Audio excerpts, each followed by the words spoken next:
So we had been talking about we'd asked like what like some of the people that are watching uh, both people that watch this channel like what their dream matches would be. And one guy sent in a matchup.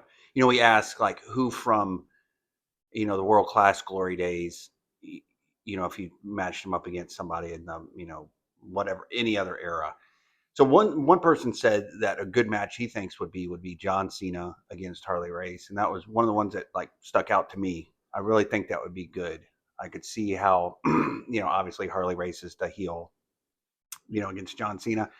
Um, yeah, I could just see how that'd be really good, and you could probably use blood and just because John Cena's a guy that could have obviously drawn money back, in any generation, 70s, 80s. But I just think him and Harley Race, just when I saw that guy wrote that, I was like, wow, yeah, that would be really good. It would probably have been set up and structured really similarly to the matches that Harley had with Kerry Von Erich, because in a lot of ways, John and Kerry were tremendously similar. John, a lot of people don't know this, was a very good high school athlete and was a power lifter, wrestled a little bit, football, very good athlete, as was Kerry Von Erich, and they both had that action figure type quality to them, so it's like a natural heel, which was Harley Race, probably one of the last great world champions. And had wrestling been a shoot, Harley probably still would have been the champion. He one time won a trophy working for Ole, and he kept the trophy. And he also, at the time of his passing, had a copy of my dad's book that he took from Kevin Von Erich. I don't think he took it by force, but no, that would have been an excellent match. Good back and forth. And John and John Cena, and a lot of people don't realize this, is a excellent worker, because work is not moves. Work is listening to the people. Because how many times have you seen John Cena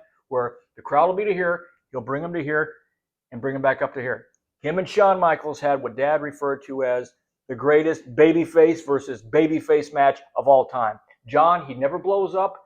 He doesn't really have to do a lot. He's over. He works the type. He listens to the people. John Cena knows how to work, and he is the last main eventer. You went somewhere and got a little award for Dad, like in North Carolina or something like that. Didn't you meet Harley? Oh yeah, I met Harley again for the first time in quite a while. Yeah. I went and introduced myself to him, and then after I did my speech, I come down the steps and he goes, "Good job, kid." I'm like, "Thank you, sir." That meant a lot to me. Yeah, I got the thumbs up from both him and Ricky Flair, so that's all. And then some applause from the great Bob Cottle.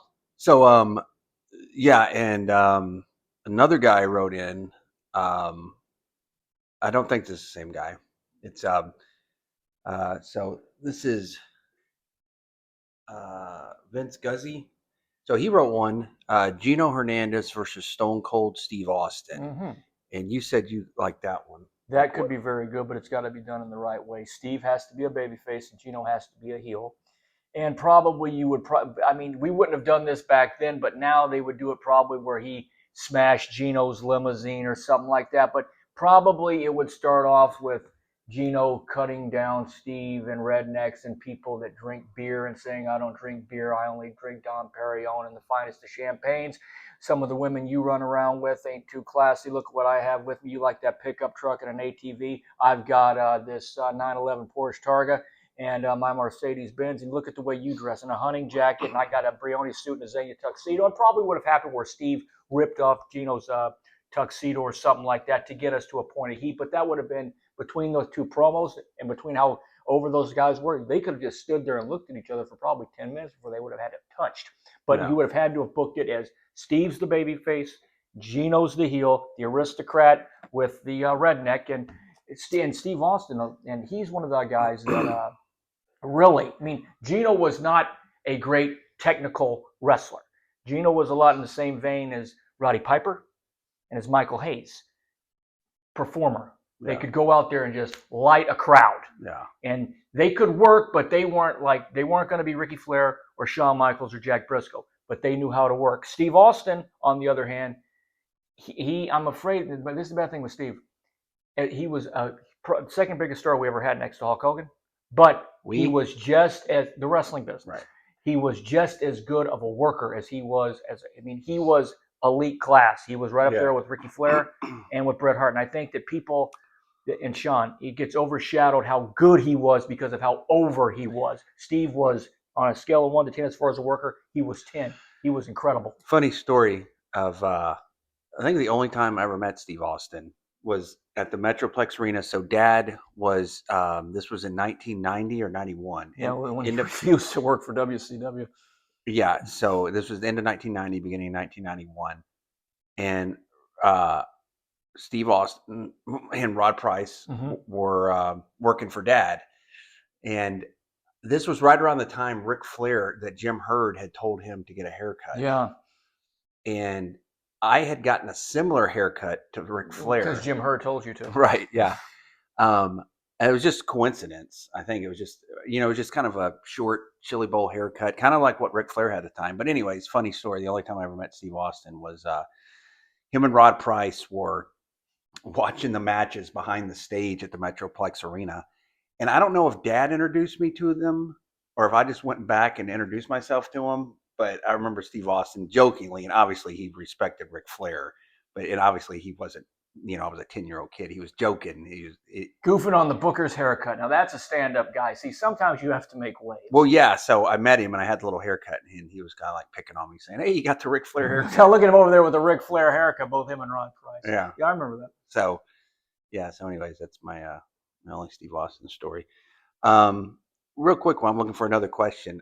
I saw last night or a couple nights ago that originally Vince McMahon, this comes from Bruce Pritchard and Jim Ross, said it, that in 1984, when Vince was wanting to go national, the three guys he had in mind was Hulk Hogan or Kerry Von Erich or Dusty Rhodes to get behind to be the guy that carried the company. What are your thoughts on that?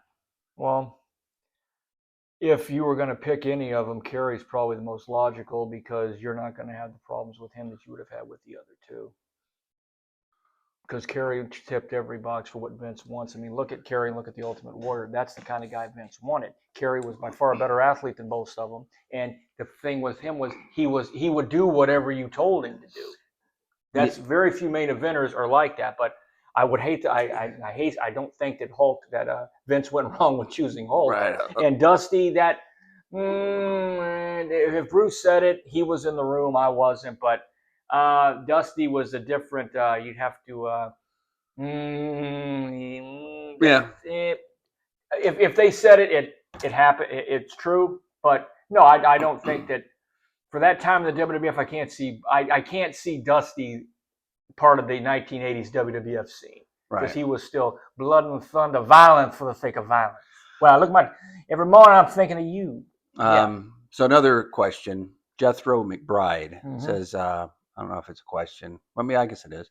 I was lucky to find a reasonably priced copy of your dad's book here in Australia. Would you only pay $300 for it? And it's definitely one of the best wrestling biographies I've read. Thank you.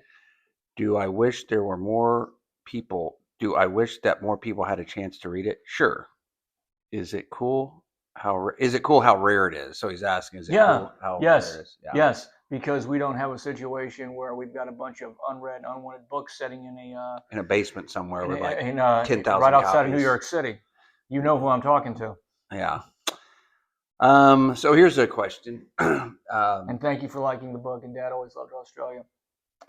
Siri Story wrote, by 1988, the formula was apparent.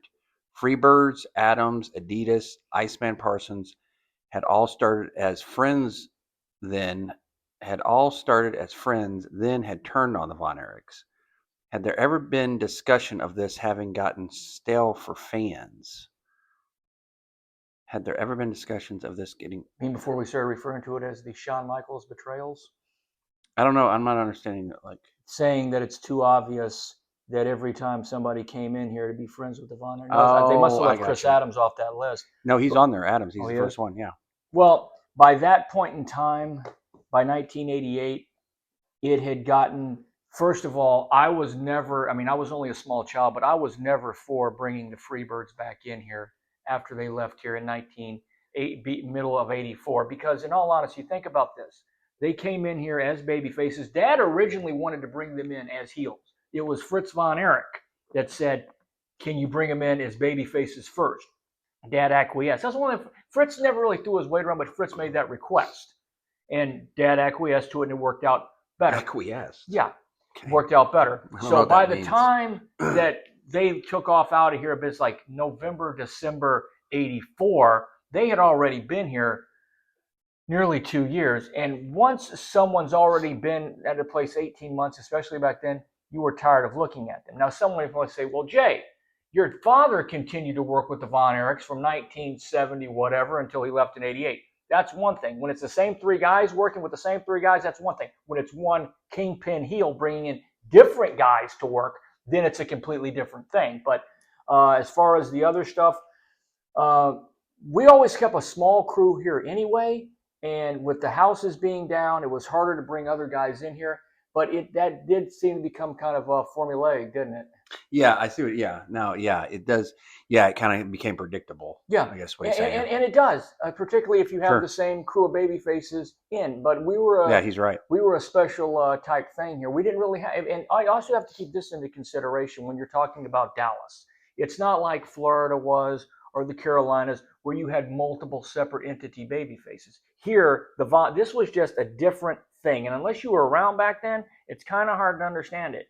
Unless your name was Von Erich or Brody, it was going to be very, very hard to get you over as a babyface, except for one young chap from Stratford who managed to do what few could ever do, and that's rival the popularity of the Von Erichs. But no, that did become very, very formulaic, and as most things do in wrestling, if it works once, you do it again, you do it again, you do it. I mean, Paul Orndorff, right? Mm-hmm. Randy Savage, yeah. It pretty much becomes de rigueur. But yeah, and my father got tired of it too. He was like, we need some new blood in here, because sometimes it's difficult to do, particularly when you're not drawn. It's hard to bring guys in.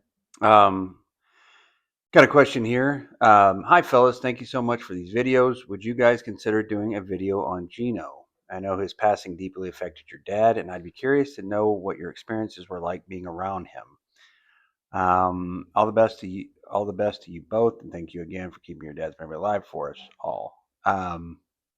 Yeah, so I have no memories of Gino Hernandez, other than just watching him on television. I mean, I have no memories of him. So, yeah, I know Dad really, loved Gino, but yeah, I have no memories. So I remember him as I was a very, very, very small child. I mean, little, and by the time he was a small child, yeah, he was a small child.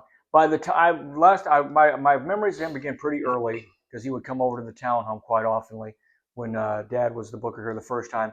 And then what year would that have been? That would have been like 77 up until about 82. But remember, Gino stopped coming in for a while after we made the split with the Houston office. This would have been in early 81. So I didn't see Gino from 81 till about when we came back here for Texas Stadium in 84, because me and Mom were the ones that saw him on the turf and grabbed Dad and said, look who we found. And then after that was 84, and he was gone within a year and a half of that. So I was only like 8 when he passed away. But I do remember him pretty vividly. Yeah. Just being, just not so much instances, but just being around him. Yeah, I never knew, yeah. But I mean, you could tell that he had a lot going on, that he had an edge to him. But as far as being a guy, being around him, he was just like, he was cool.